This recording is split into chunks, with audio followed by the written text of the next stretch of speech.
President Biden recently signed a pardon for everyone who was in federal custody or who had been charged for the simple possession of marijuana. Is this how we should go about solving the drug problems in this country?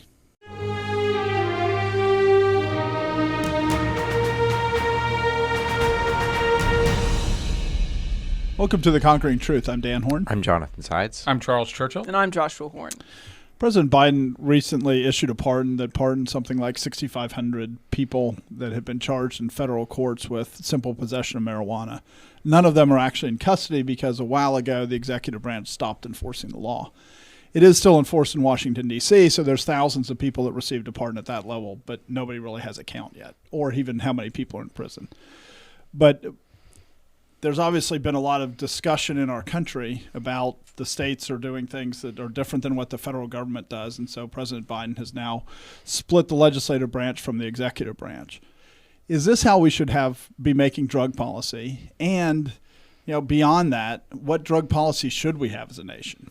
I don't think the point is to spend all that much time talking about this recent, pardon, but when you look at it, it's definitely part of a trend for quite a while now where people are, the laws are on the books, but a lot of people aren't a fan of the laws. And so there's, different ways that they're bypassed between the state and the federal government, and in this case, between one branch of the federal government and the other. And it's kind of like you were saying, it's just another step along a process that has already been going on. Right. And obviously he did it before with the student loan bailout that we talked about on a different podcast. But it seems more and more that as a country, we're not willing to go through the legislative process.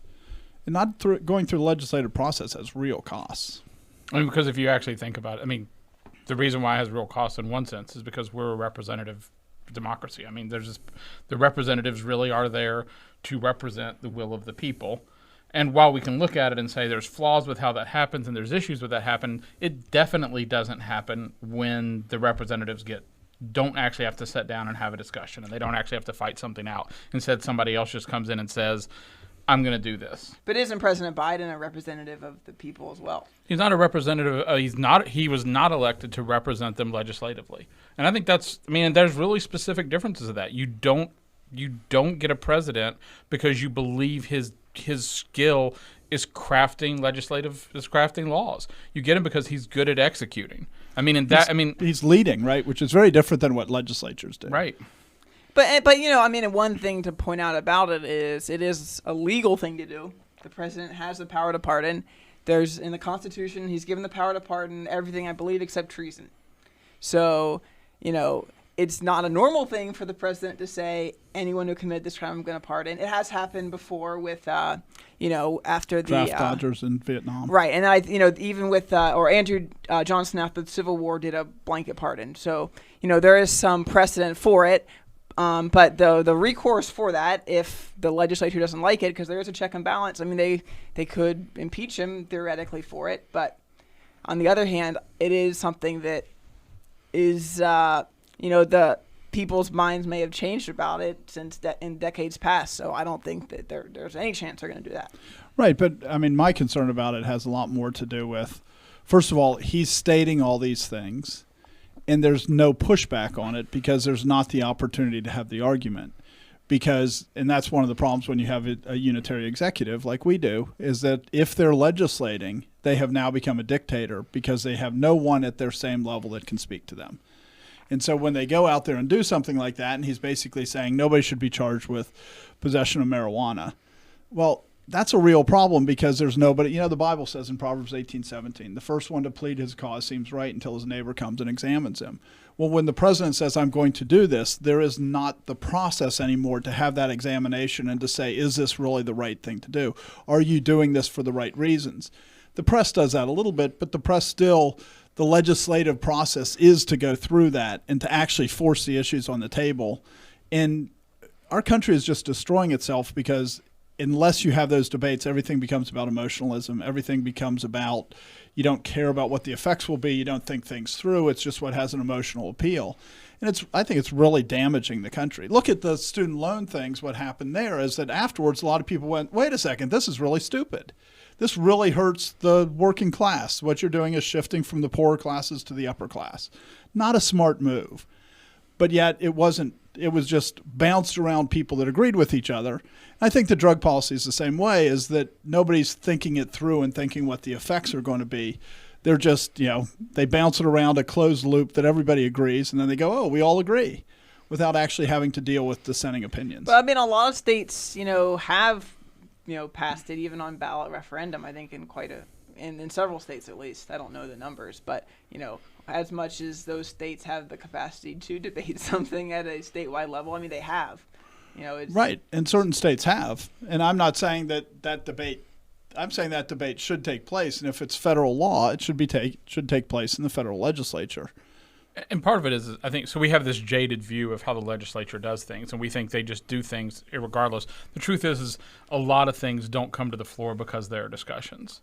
I mean, like you're talking about where they bat ideas, like with the college thing, that would have never made it to the floor because in the end it was a stupid idea. And even some of the people who were for it looked at it and said, wait a minute, this is flawed. And so there is a part of it where they start kicking ideas around, they talk about it, they call people, they start mentioning it, and people go, well, what about this? And ideas die.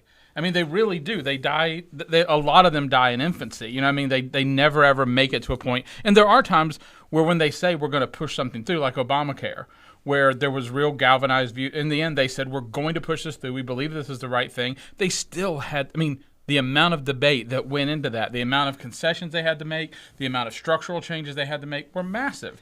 I think your view is not jaded enough. Nothing comes to the floor unless it's already been discussed and, horse traded away to make sure they have support for it. But that's not, but I'm saying that's, I don't think it's based on that's whether the it's a good opposite of idea. jaded. There's a reason why the legislators, a lot of times what they run on is, we're not going to vote for anything unless it's been given 5 days before, and they immediately eliminate that because of this reason, right? Because Pelosi said that, Bonnier before that said that. All of them say, my members are always going to have it for a reasonable period of time to read it, and then they never do it because they know as soon as it gets out there, people start to go, that's a stupid idea, that's a stupid idea, that's a stupid idea. Right. And so they just want to give it full form and say, take it or leave it.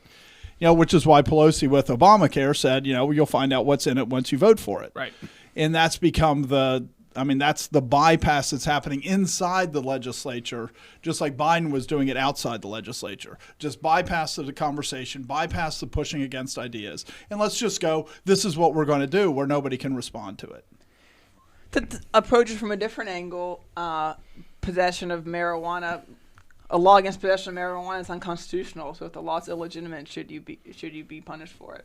And you're saying it's unconstitutional because it's not one of the designated powers? Yeah, there's limited powers. The federal government's not supposed to be regulating things inside the state. Well, it'd be interesting if Biden were making that argument. We would have kicked off this podcast with a different premise if he were saying, hey, by the way, this law is unconstitutional. We wouldn't have started talking like we are. So, but Right. he's not using that kind of Right. Though argument. that is an idea that is at play. Now, people don't really care about, oaths to constitutions anymore, but one of the arguments out there is, why can't states decide this for themselves? Why does the federal government need to be doing it? And, it's one of those things where the states' rights comes up when you don't like what the federal government is doing. But the truth is 91% of federal charges were caught over the border, which is an area where the government actually does have jurisdiction constitutionally. And so, the bulk of federal charges weren't in an area where where you could say that the federal government doesn't have. Well, it's not. They're not at the border, are they? Or Yeah, you they mean are. They're at the border. Yeah, they're at the border. And so, I'm not granted. The issue is when he's coming up and saying this, and people are hearing him say this, they have this vision of the federal government barging into somebody smoking marijuana, and they charge him with possession, and they take him and they throw him in jail. And like you said, right now this isn't removing anybody from jail. This is dropping charges. Well, nobody from the federal right. penitentiaries. That may not be true in D.C. Right. The But I D.C. meant- prisons are a different situation. Nobody knows the numbers for that. They aren't organized enough. And even are different in the sense of how things were. Things are processed differently in D.C. because D.C. actually has police forces and things like that, whereas the federal government generally just doesn't have police forces walking around and doing things. So, I mean, but people just have this, this vision of what's being done. And President Biden knows when he says this that people have this vision, whereas in reality, federal enforcement of drug possession is vastly different than it is in the states.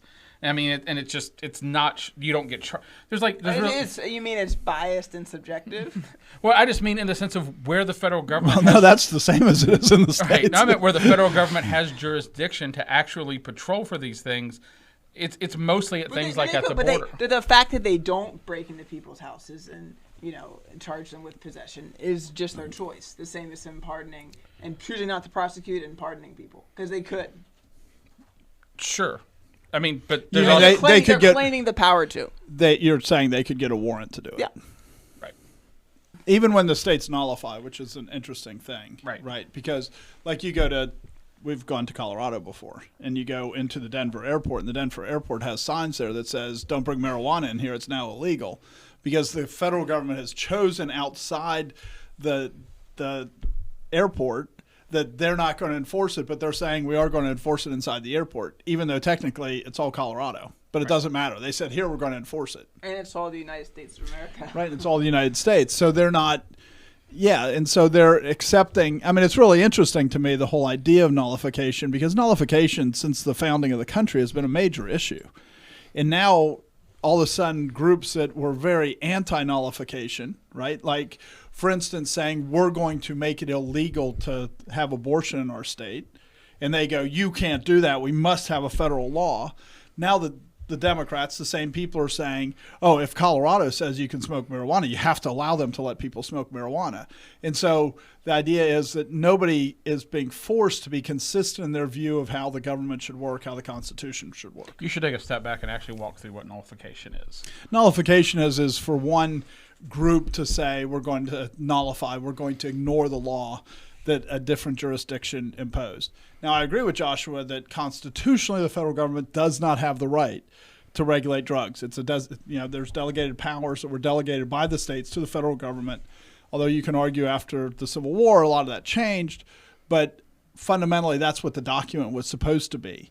And so because of that, the states would have the right to regulate drugs or not regulate drugs.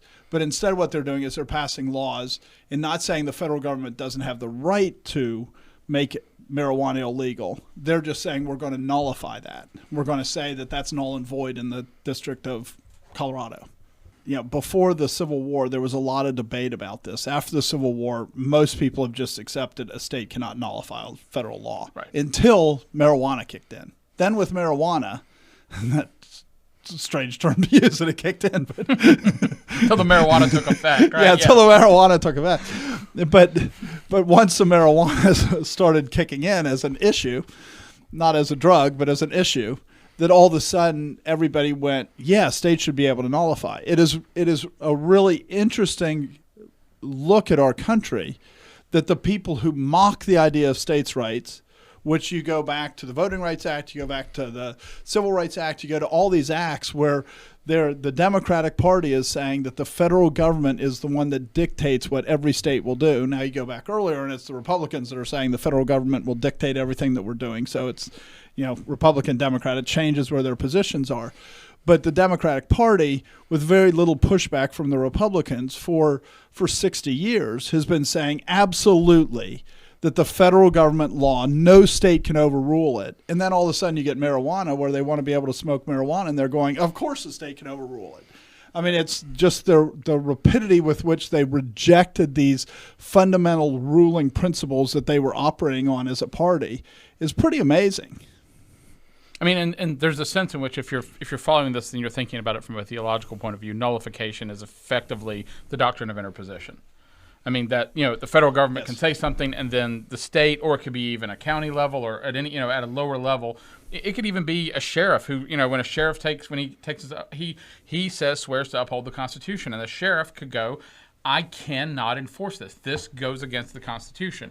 And there have been in the past where people said he has to be removed. He can't be allowed to be there. He has no basis for doing this, even though his job requires him to have this level of discretion. And now this is, like you said. And I mean, you look at two issues.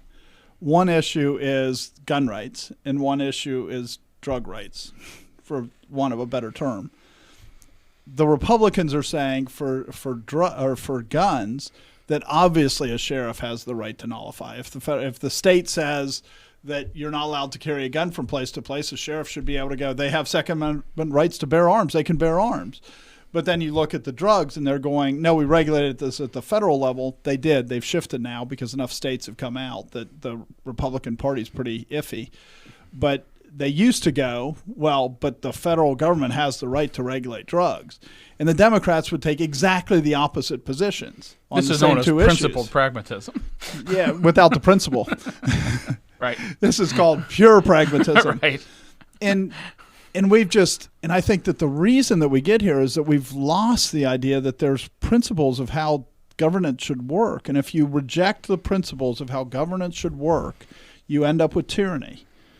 And that's what, is it a big deal that Biden didn't let anybody out of prison in the federal prison system? In one level, no. In another level, yes, because this again keeps undermining our rule of law as a nation. Or we could say, let's be principled, and nullification of bad laws and unconstitutional laws is a good thing, even if done for a law that's low. And I'd be fine with that. I'd be fine. But what President Biden is doing is not nullification. In other words, nullification. Like when you he's effectively nullifying as opposed to explicitly nullifying. Right. President Biden is actively ignoring the law while the law exists, and it's his job to enforce that law. But not unconstitutional laws. But his point for doing it is if he not made the argument it was unconstitutional, that would be a really different argument, and then I might even actually agree with him. What he said is, he goes, it's just a bad law. He's just like, this is a bad law. Nobody should have to do this. And so, I mean, it's just, he's just saying, I've decided this, and this is, and the basis is functionally, he's nullified it, right? Because at this point, what federal prosecutor is going to now charge somebody with possession because it's an unwinnable case? But I don't think that any federal prosecutor has charged it for years anyway. Yeah, we haven't gotten to that yet, but you're which is tied right into the same problem. Right. You're leading up to that. So the enforcement has stopped, but not by legislative action, which is how it should have stopped. The president is supposed to be executing. He's the executive branch. He's supposed to be executing what the legislative branch does. And that's not what President Biden wants to do, or President Trump, or President Obama, or President Bush. But it keeps getting worse and worse and worse and worse. And that's our fault as voters because of what we think that the president is supposed to do. And so we keep electing presidents who have certain ambitions, and we keep electing legislatures who don't have backbone, and that's how we get where we are. And even when you look at state referendums, I mean, the state referendums are a terrible idea for things like this, because the reality is everybody going, hey, I don't want my neighbor when I smoke pot with my neighbors, I don't want to go to prison, versus somebody going, well, this means we're nullifying the federal government's law. What does that mean? This means it's going to have these repercussions in all kinds of other laws, which we'll talk about in a minute. And it really matters, but somebody's sitting in Colorado saying, should we legalize pot? They're not in the position, they don't have the responsibility to think through those things, while the legislature is supposed to be producing a consistent set of laws. And just by saying, well, now this is legal when it used to be illegal, by referendum, that's a real problem. Now, it's worse when it's done by judicial fiat, which happens a lot too, which is how we got homosexual marriage. Even though the federal government claims the authority to enforce drug policy everywhere, in practice they don't. And enforcement of federal drug policy is very different than enforcement of drug policy in a state.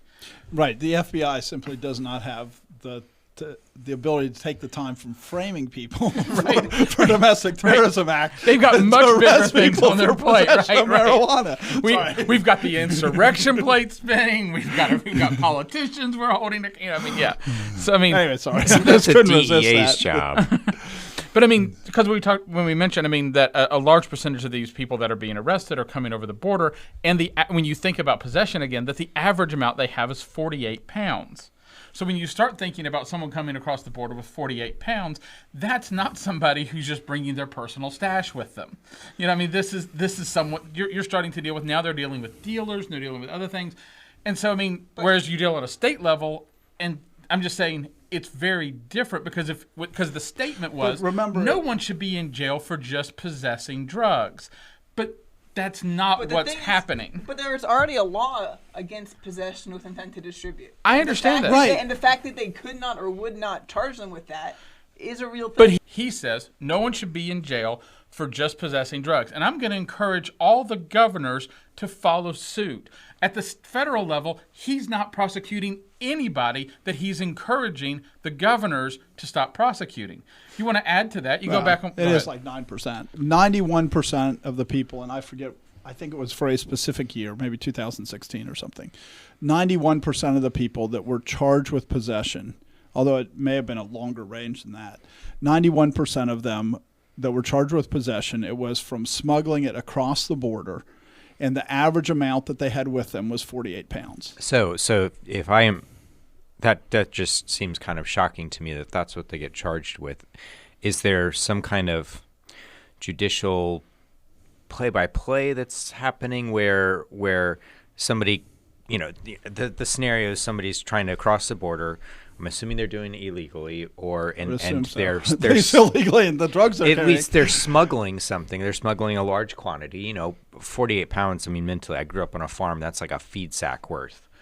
That's a lot. That's probably pressed into a suitcase. So that's like a large suitcase. That's going to be, and there's no way that that's your personal amount. So you're intending to distribute it. So what's happening that they get charged with possession? Is that the result of a plea bargaining process? I think it's a result of two things. One is that sometimes they'll charge with more and then plea bargain to it. And then the other case is they just go, we already got the guy. We're going to throw him out. It will go on his record as a felony. He can't come back in the country. It's done.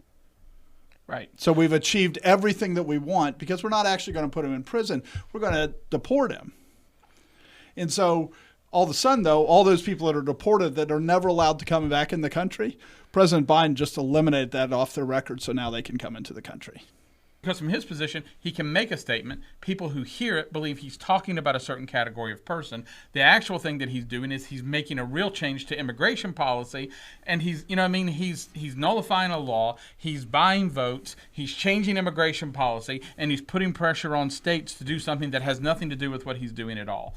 So what you're saying is that there's kind of this bait and switch with what's actually being dealt with are people who have large quantities but who aren't in custody anyway. But then what he's encouraging the governors to do is to deal with that kind of person, and the picture he's planting in their mind is somebody gets pulled over for a broken taillight and then gets arrested because they have 6 ounces in the passenger seat. Right. And there's a couple things there that are really important to understand. So at the federal level, now remember this pardon is for Washington, D.C. too, which basically operates like a state. So he is affecting it for a state because he can do it for Washington, D.C. But the other 9% that are federal and not Washington, D.C. that are pardoned, I guarantee every one of those cases is not simple possession. It's that they had other things. And what happens, the way that our court system works now is somebody gets arrested for something and they'll charge them with 10 charges, 5 of which are absurd, that are too high, 1 of which is like a lot less than what they did. And then there'll be other things in the middle.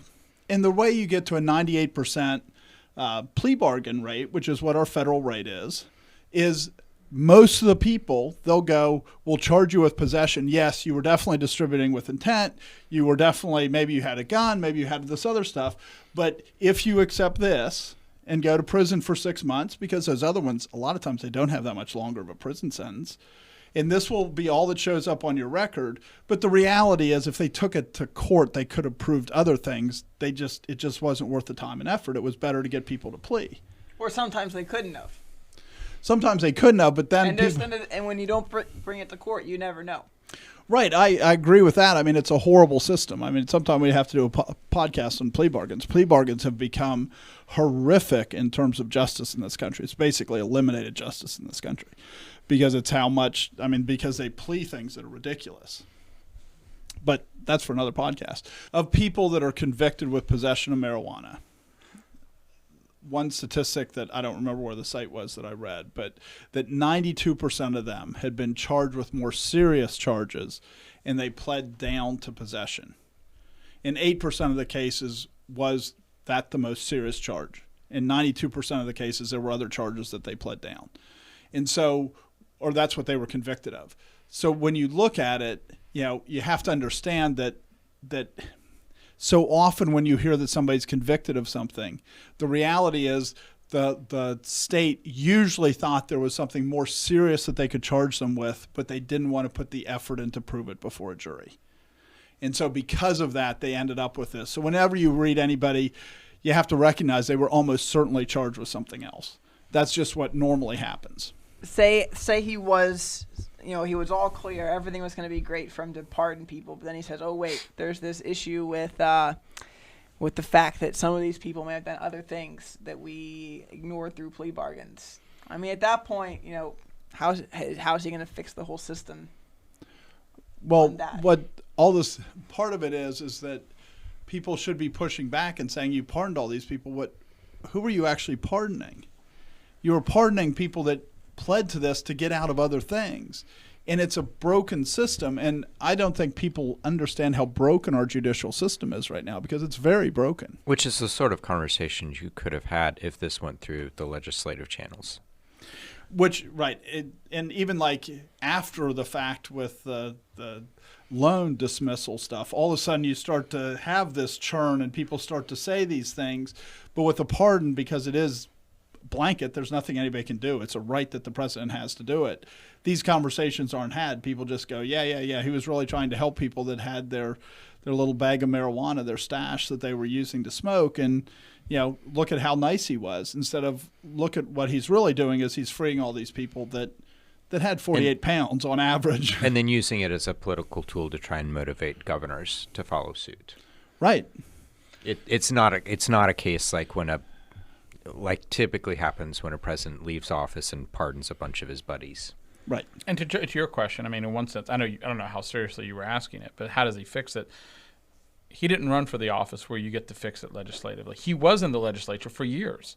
And so if his point was the legislature is broken, he could have made that point. He could have made that argument. He could have come out and said, this is why I'm doing this. He could have actually said, I need, in the end, the real issue is where he's leading. If he's being a leader, where he's leading us to, I don't understand where he wants us to go. I don't understand in what way he wants us to follow him, except for sort of thinking that the law doesn't have to be obeyed. Lawless is where I think he wants to lead us to. But isn't it pretty clear that the way he wants to lead is that marijuana is legal nationwide?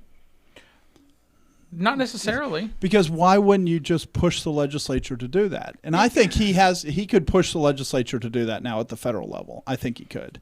Presidents do this all the time. I mean, presidents do this constantly. Presidents go, I'm going to go and make this case to the nation. I want to see this get pushed. I want to see the Democratic Party needs to make this. I'm going to be making the case in the pulpit. It's going to be part of the State of the Union. It's what instead of me leaving Afghanistan, let's talk about changing,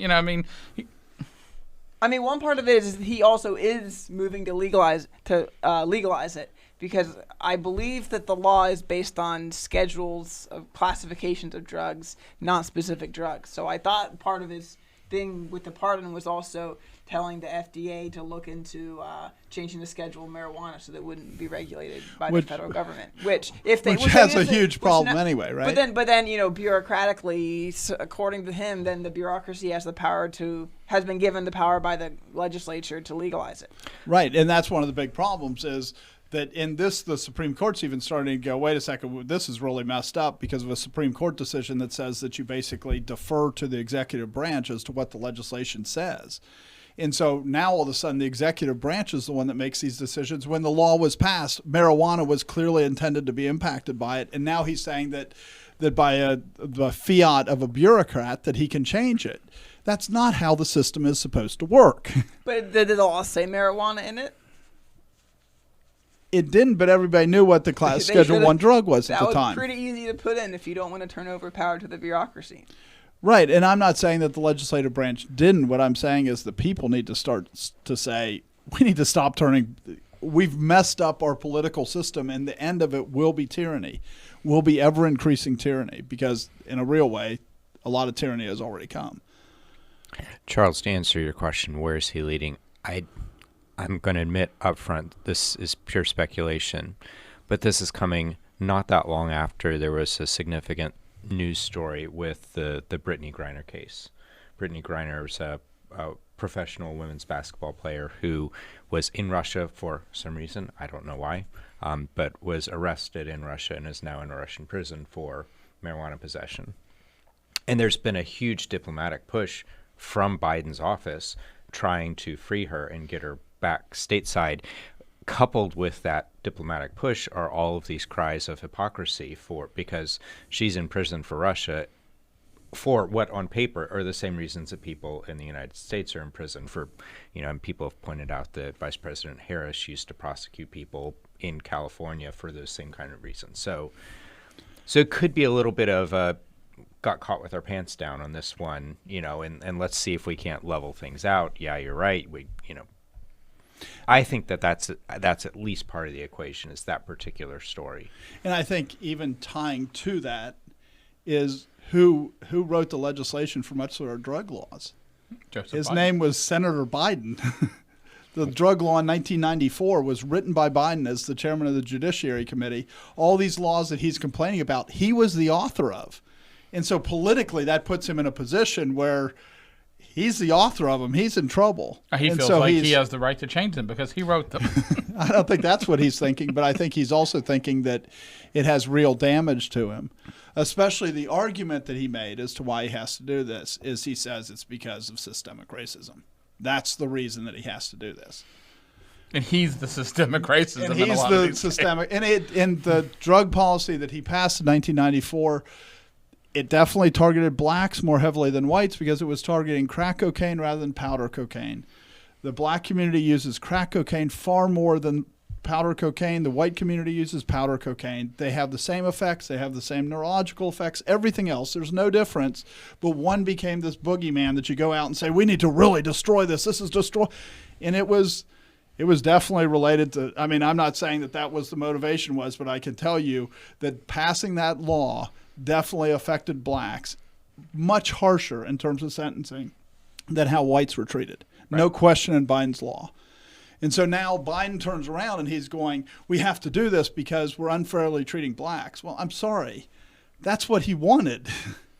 To make the argument about why I say that, it's what he said in his statement. While white and black and brown people use marijuana at similar rates, black and brown people are arrested, prosecuted, and convicted at disproportionately higher rates. The other thing that would have happened if it was discussed in legislature is this is a blatant lie. There is no truth in this statement at all. And there's plenty of statistics to show this is a statement that the ACLU puts out. That's where he got it. I don't know that that's where he got it, but it's widely, this is one of the big pushes the ACLU is doing. It used to be about freedom of speech. Now it's about freedom of marijuana. But you look at it, and this statement is blatantly false. This isn't even close to being true. I think one third of all people that are put into drug treatment programs are black. The proportion of society is 13% are black in the U.S. So it's roughly 3 times higher rate of going into drug treatment programs, which matches the 3 times higher rate of incarceration. All these things tied together. He's saying this, that the use is similar, and it's simply not true. Now, the same number of people may use it, meaning it might be 70% of whites and 70% of blacks, but the rate of use is dramatically different in the black community than it is in the white or in the Hispanic community, like dramatically different. And so it's a real problem that you're saying that the part that's a lie is, well, both parts are a lie, but white, black, and brown people use marijuana at similar rates. You're saying that is not true. That is not true. Which means in the end, the second part is not true. The second part may be true that they are arrested, prosecuted, and convicted at higher rates, not disproportionately higher rates. Right, in the end, the proportion is relative to their usage. And so you look at, 70% higher cannabis dependency. Blacks are 62% more likely to use marijuana, according to a study in D.C., than whites were. It's simply he could still fall back on a systemic racism view that the reason why they use it at a higher rate is because of something racial. But that's not. And I would actually agree with that. If you make that argument, right. I would agree with that.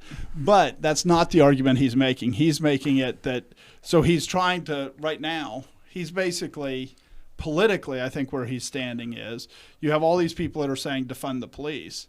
And President Biden is basically giving them a carrot because they're saying defund the police because they're anti-black, they're anti-Hispanic. Even though a lot of them are black now in the inner cities, the proportion is about the same as the community. The police are black, right? And so all of a sudden these black policemen are racist, which is their argument. Systemically racist. And so you look at that, and Biden's trying to support that position that there's all this systemic racism. And so the pardon is to give a bone to that part of his party to encourage them to go vote during the midterms, because it's clearly related to the midterms. But he's doing that by making false statements that just are not statistically verifiable. Defang the police, I guess. Well, and it's also say, I agree with you that, yes, I can't say to defund the police, but I agree with you that the police are going after black and brown people. And so I'm going to do this to try to take away the damage that they've done, because even though I can't say defund the police, that's what I really want to do. And that's what I think, is an element in here too. Right. And the Brittney Griner case just being sort of a high-profile newspaper it's the politicized version of that, effectively. But when he makes his announcement, he's being very explicit who he's pandering to, right? He's pandering to people who think that the country is systemically racist in our enforcement of our laws. So we've talked about all this. We talked about how there are problems. We talked about how we think the way that President Biden's going about this is wrong, not even just wrong in policy, but also wrong in the legal way he's approaching it. We think that there's problems with our actual policy. How should we deal with this? What is the right way to start thinking about this and dealing with it? One thing that I think is important to remember is that the only way we can fix these things is to go back to political principles that people have known for a long time. There's a reason why there's a legislative branch. I completely agree with Joshua that the federal government is not the one that should be regulating it. Yes, it should regulate it at the border. There are cases where it should regulate it. But in general, it shouldn't be the one that's regulating it. What it should be doing is recognizing that the states, that all powers that aren't given to the federal government are reserved to the people and states respectively, or states and people respectively, if you want to quote it right. But so one thing that should happen is the federal government should just get out of it, because it's not their role. That's not what they're there for. And at the states, what we need to do is stop thinking referendums are the way to do things. Referendums are the way for legislators to be cowards. That's what referendums are for. Instead of a legislator fighting for it, instead of him saying, here, I'm going to defend my position before the people, he's just going to say, let the people vote for it. Well, the whole idea of a representative democracy, a representative republic, is that you send a representative who you say, I trust that representative to make the judgment so that I don't have to consider all the information. And until we start to use our system the way that it was designed to be used, and that has been used for many years in many different places, where you say, yeah, the legislative branch is the one that needs to determine these things, instead of, democracies don't work. And what we've done with drug policy is take it from the jurisdiction of the people who should have jurisdiction, put it in a foreign jurisdiction, and then respond to that with direct democracy. Well, that's a horrible solution. We're just adding problem upon problem. Let's get back to a system that can actually work. Let legislators have the debate, let them decide what the drug policy should be, and put it back where it belongs. So if that's the structure then we've largely been criticizing how this came about. And you're saying here's how we ought to be having the debate. Great. Right. So now we've got that framework.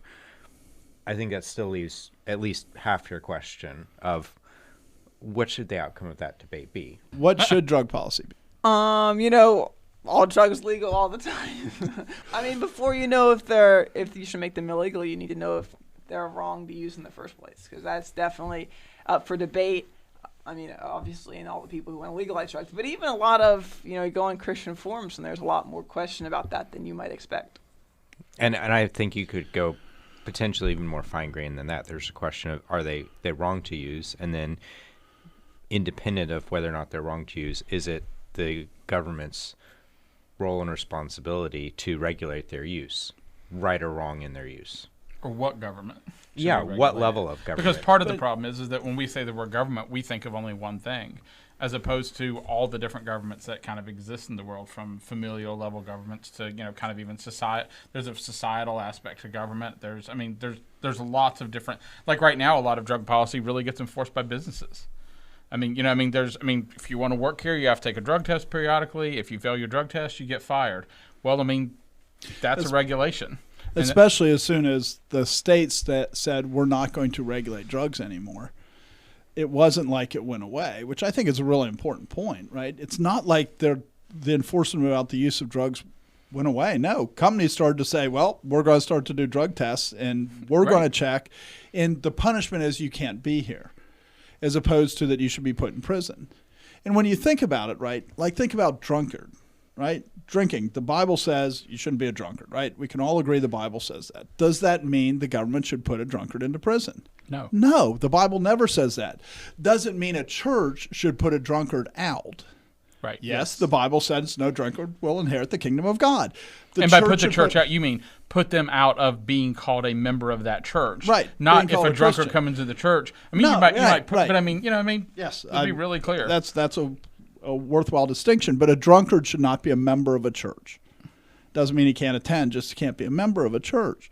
And so, yeah, the jurisdictions, they speak to things and they say this is right or wrong, but it doesn't mean everything goes to the civil magistrate to say you smoked pot, you should go to prison. But if somebody's smoking pot, should they be put out of the church? yes, I would argue. Well, and but even there you have to have nuances. But right here, the nuance we've been dealing with hasn't actually been the use of the drug. It's been the possession of it. Right. Even though we know it's clouded with, okay, we pled down to that. But wow, that was not intended. But so honestly, what we're talking about here is basically what the country was going through during the Prohibition era with alcohol, where simple possession, if you will, was an offense. It was a federal offense, wasn't it? Yes.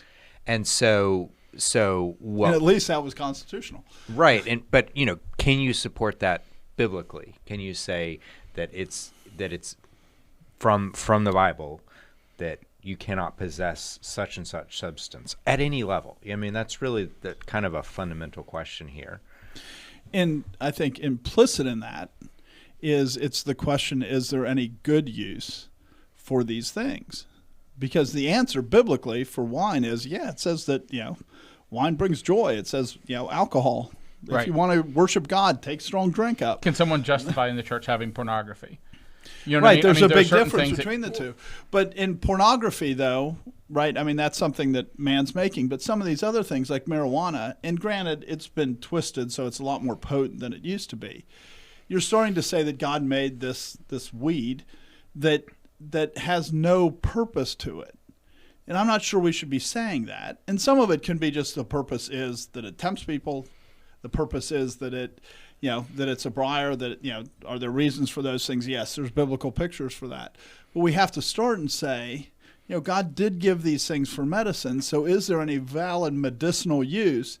And I would say for marijuana, in some cases, not a high percentage. There's a lot of people that are lying about it, but it's really hard to make it illegal if you say to treat certain kinds of eye pains and stuff that using marijuana is helpful. And it seems to me that there's plenty of studies that advocate that it is helpful. And so all of a sudden, then you've made something illegal like prohibition, where God says there's times where it's helpful and useful.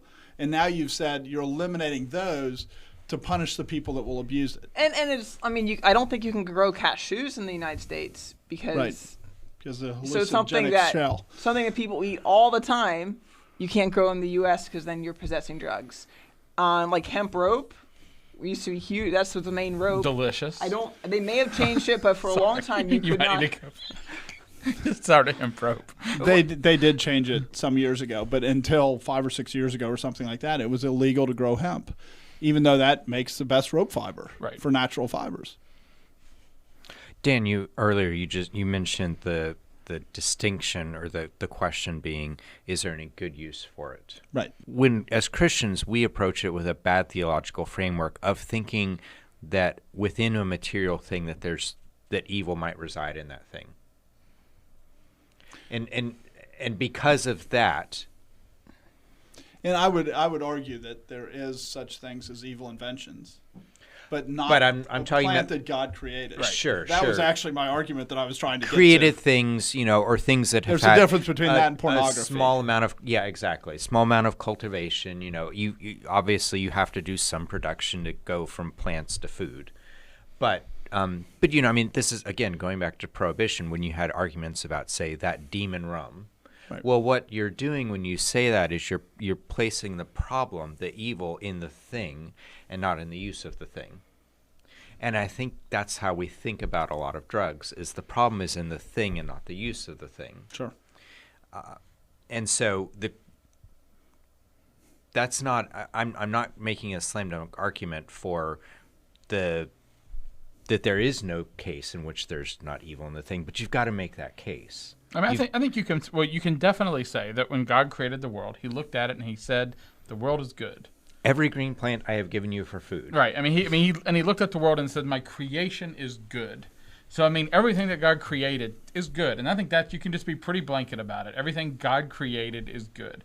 And the fall did have an effect, so Right. you have to be careful to measure that and say, okay, so what effect did the fall have? But I Right. think, in the end, I would argue that something like, what's the difference between cocaine and morphine? Not much. The main difference is one's used in a hospital and one's used in somebody's home that they're trying to get pleasure out of it rather than removing pain. But are they both? Can you use cocaine to deal with pain? Yes, you can. What's the difference between oxycodone without a prescription and with a prescription? Right. Which would be 'Cause the that, same. They it do would be use the cocaine same. in the hospital for nosebleeds. Okay. And so you can. Okay, I didn't know that. But Yeah.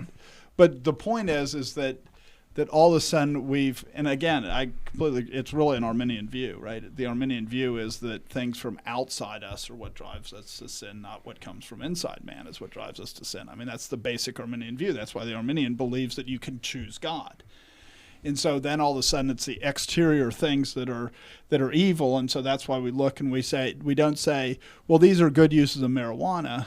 And if there's going to be punishment for it, it should be punishment for abusing it, not using it.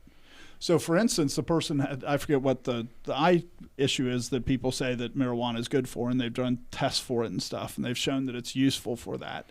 If somebody was in your church and smoking marijuana to deal with that, I wouldn't excommunicate them for that.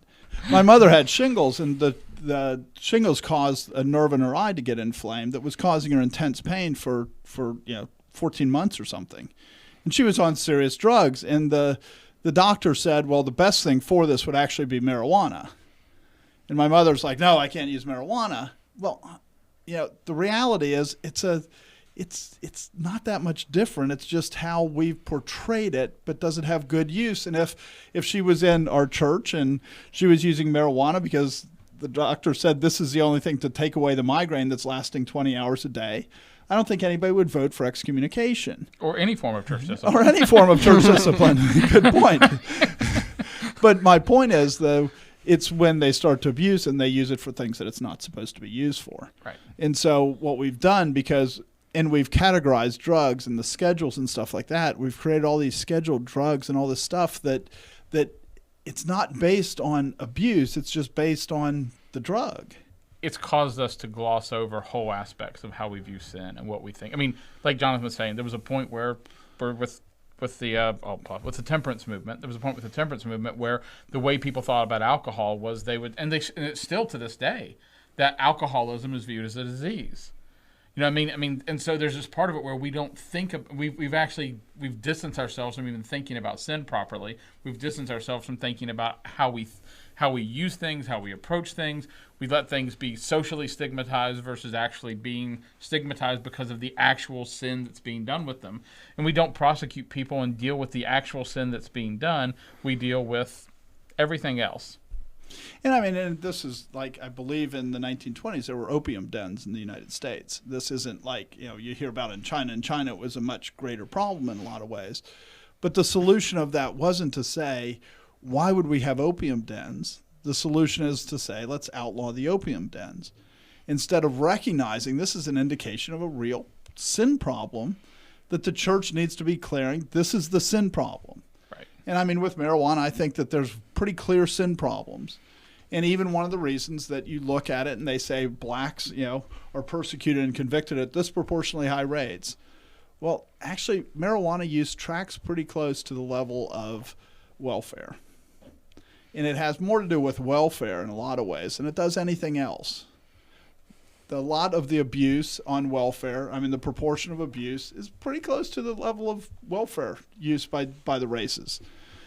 And so we look at these things and we want to pretend like there aren't real connections, right? You give somebody so that they can be idle all the time, that they never have to work, and a certain group of people will migrate towards that, and a lot of other people will, because they're in that situation, they'll remain in that situation. And that's why inner cities have a much higher conviction rate for things like possession and selling and everything else, because that's where the groups of people are that are on welfare. And one way, if you want to solve the drug problem, is you solve the drug problem by doing what you need to do to get the people out of the situation where they want to use drugs all the time. Eliminate the welfare program so that you're paying people not to work, and you'll help your drug problem significantly. There are people going, great, all we have to do to solve the drug problem is solve the welfare problem. But the welfare problem is actually easy to solve if you're understand. willing to do it. It's just that people don't have the political will to do it. Right. And it's the will to actually talk about sin in a reasonable way, to actually talk about what sin is, talk about how it affects people, and talk about how you deal with it. And talking about prohibition, I think an argument could be made that if the government was going to try to solve society's ills, they were more on track with prohibition. Because the numbers I've seen, alcohol kills a lot more people than drugs, and more people use alcohol than use drugs. So why are you going after drugs and not alcohol when that's actually arguably causing more harm? But that was tried and that failed. So that's, and it was more acceptable at a society level to do it with drugs. So it's hard to say where it would be with drugs if they weren't illegal. And you know what I mean? Because maybe drugs would cause more. I think you look at what's happening in California now, you look at what's happening in Colorado, and there has been a shift that there's real, California and the amount of criminal activity is increased, even though they keep saying it would decrease if you legalize it. It just simply wasn't true. That's what the evidence shows now and part of it is California has to have really high taxes because they have a huge welfare state. So because of that, their taxes are really high. So they have as much of a black market now as they did before legalization. But the punishment is a lot less, which means a lot more people are getting into it. You try to have the civil government constrain all sin, and then it gets really complicated. Right. But part of, and it is, the sin of idleness isn't constrained at the civil magistrate. It's actually promoted at the civil magistrate, which is part of the problem.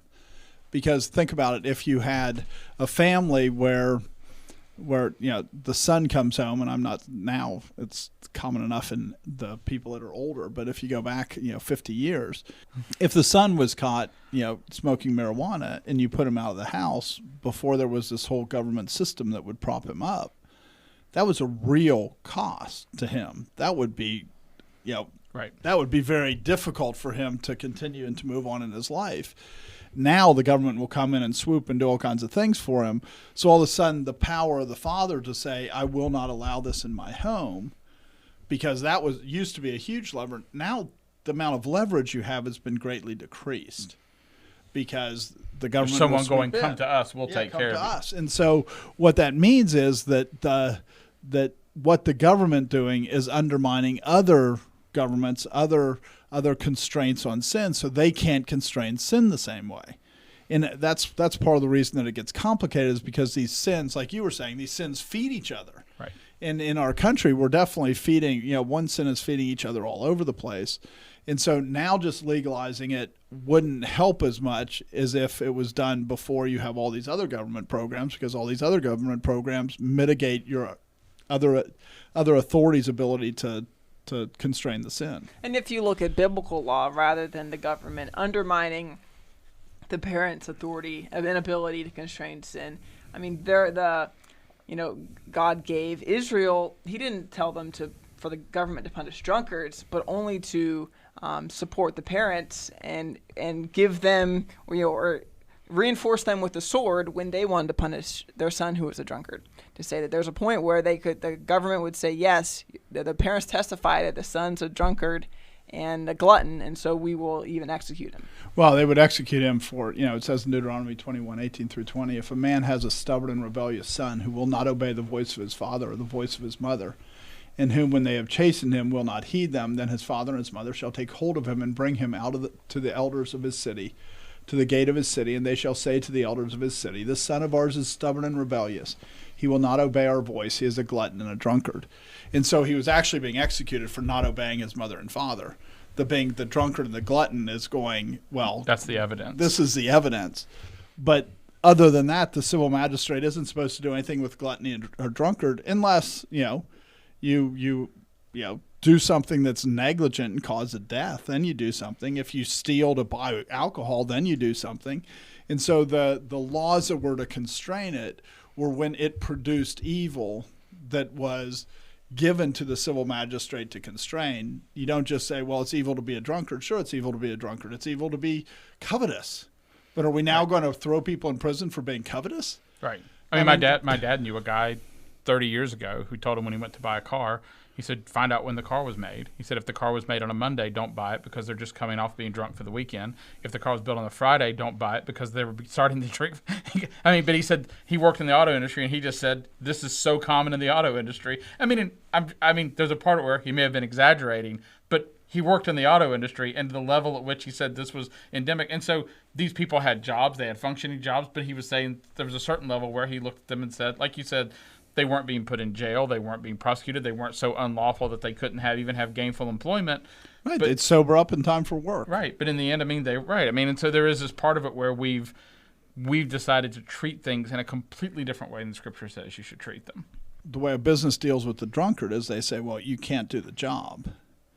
You don't go, you should be in prison. And so it's almost like when that drink and the abuse of alcohol reaches a point where it's affecting other things, that's what you get punished for. A lot of it is not for the drinking itself until you get to the family. In the family, their rebellion could be, you need to stop drinking, and they wouldn't stop drinking. Right. You need to stop eating, and they wouldn't stop eating. But, other jurisdictions, it's only when they cross other lines that those other jurisdictions actually kick in and start to say no. Now, I would say that with drug use, there is another issue with it, which drug use is frequently associated with sorcery, with demonology, with Satan worship, with idolatry. And if you look historically, this has been true, and this continues to be true.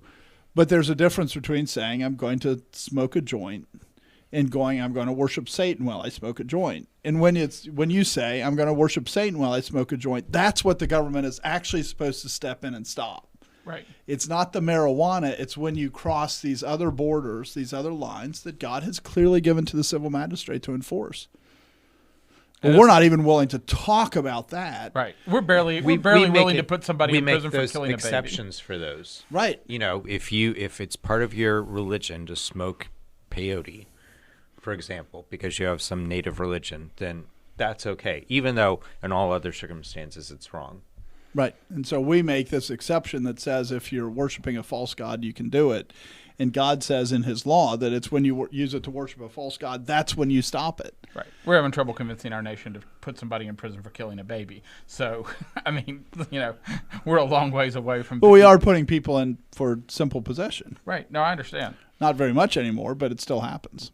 I remember when Nancy Reagan was doing her anti-drug push. And, it actually had some success, even though it's this is your brain on drugs, and they do all these commercials and stuff. The frying egg. Yeah. Just say no. Just say no and all that stuff. And some of it, though, when she was doing that, is what she was talking about is the hopelessness of the drugs. But what the church should recognize is one of the reasons that we have the explosion of drugs is because the church isn't saying there's much hope in this world. And one of the reasons people go to drugs is they want to escape the world, whether it's alcohol or other drugs. It's about escapism. And until the church is saying there's actually hope in this world, there's actually good things that can come in this world, there's actually hope for you to advance, there's hope for you to find your life meaningful, there's hope in Christ, obviously, which is the ultimate hope and the only real everlasting hope. But the church is kind of saying the opposite. Everything's terrible. Everything's getting worse and worse. We have to recognize that our eschatology, the general eschatology of the church, that all these things, we're selling drugs. Right. We're pushing drugs. Because what we're saying is there's no hope for anything, so people then go, I should just escape. And what's the fastest way to escape? Well, I'll put some heroin in my arm. I'll smoke some pot. And we're pushing escapism. And the church needs to shut up and stop hating the world God made. Watching it, knowing people that use drugs, and watching it. Hopelessness ties so much to drug use. Right. I mean, it's when the other things stop working. I mean, because in the end, I mean, a lot of things in the world, from video games to certain types of entertainment, those are all passive. They're all minor forms of escapism, and then you start. And I say minor. I mean, they're a way to escape without that much of an immediate impact on your life, but it definitely has impact over time. But I mean, you start moving to stronger and stronger things to escape. Or you add, right? Because right. You drink while you play the video games, you smoke pot while you play the right. video games. And, people talk about a gateway drug, but we need to recognize how this works, that because there's hopelessness and they start smoking marijuana and the marijuana doesn't give them hope, it does escalate. Right? They say it's not a gateway drug. Yeah, but they did studies. 100% of people that use cocaine, that use heroin, 100% of them. They couldn't find in a study that was like 2,000 people, they couldn't find a single person that had not used marijuana first. Right. So it's not like marijuana forces you there. It's the nature of sin that moves you from marijuana to stronger drugs. Not all marijuana users use those hard drugs, but everybody who's using the heavier drugs started with marijuana. Right. And so it's not like, that you jump through the chute and you're on your way, because maybe you find hope, or maybe you find a mixture that you use the marijuana and that's enough to get you through the day without just being consumed by hopelessness. But if it's not enough, then you just keep going stronger and stronger. When you talk about the things that motivate somebody to go towards this, it's one of them we've mentioned, it's hopelessness. But how do you get to that hopelessness? I mean, we're using the word hopelessness here, but people would talk about it as depression. That's the clinical term that's replacing a biblical term. I mean, one of the ways that you get there is hey, you're not busy enough. You don't have productive things that are filling your day. And so you start looking around for something to deaden the pain, something to deaden the emptiness. And this is one of the things you resort to, are these kinds of drugs. And it's not, at that point, you're beyond the case of saying, I'm using this drug recreationally. You're trying to use it therapeutically. And so when you look at Jordan Peterson, who's really well known and listened to a lot and followed by a lot of people, and like all the men that follow him, in the end, that's what they're looking for. Somebody to say, you don't just have to sit on your stoop and smoke drugs all the time. The reason why binge watching happens is because I need something. I found, there's 8 seasons. Fantastic. For 8 seasons worth of shows, I have a purpose. And it's just to get to the end of this. And when I get done, I got to go find something else to watch. But while you're doing it, you feel like you have something to do because you're consuming a set thing. You're filling your, you look at what's happened. We see these phenomena that are occurring, and people go, it's so interesting that people are doing that. No, they're just on the chain of things. They're just looking for things. We forget how tied these things are together and just how desperate people become. Because when we think of Sodom and Gomorrah, we immediately think of homosexuality and sexual perversion. But Ezekiel 16:49 says, look, this was the iniquity of your sister Sodom. She and her daughter had pride, fullness of food, and abundance of idleness. Neither did she strengthen the hand of the poor and the needy. The pursuit of homosexuality, the pursuit of all these things, this is caused by an abundance of idleness. Right. If you have no purpose, you work to find some kind of purpose.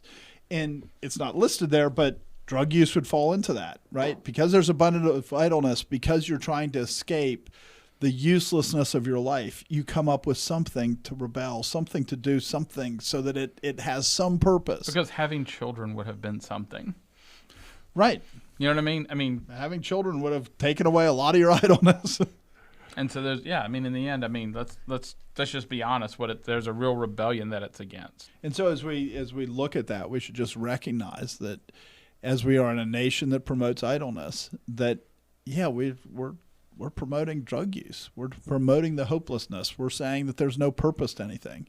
And let's be serious. When the church says that we're not supposed to go out there and change the world. We're not supposed to turn the world upside down. We're not supposed to teach people to obey the things that God said. When the church says what you're supposed to do is come here on Sunday and sit like a lump and not do anything, the church is promoting idleness as much as the civil magistrate is promoting idleness. Right. And that's a real problem. Right. Pastors, in a sense, pastors could learn a little bit of something from Jordan Peterson. There's a part of it where, and they shouldn't be as neutral, but the pastor can say, find something in the church that the church is doing and do it. You know what I mean? There's just right. part If of where if you're instead of grumbling and complaining about how depressed you are, find something to do. There's plenty of work. Right. Redeem the time. The days are full of evil is what God says. And what Satan says is just be idle. You'll like it. It's miserable. And people escape in various ways. And one of the escape is drugs. As we've been talking about this, we've been talking about that the church is allowing the society to be hopeless. And faith is the substance of things hoped for. I mean, you cannot separate faith from hope. But yet, here we are, not as the church saying there is hope in the world because there is a God who created all things and he did it for a purpose. When the church has no purpose, when the church sees there's no advancing, when the church says it's not going to cause anything to happen, we shouldn't be surprised that drugs are such a problem in our society. We've told them they need to go someplace else. The church needs to repent and stop telling them to go someplace else. Thanks for joining us. This has been The Conquering Truth, a project of Reformation Baptist Church. If you found this helpful, you can visit us online at theconqueringtruth.com and subscribe here or in your favorite podcast app. Thanks for watching.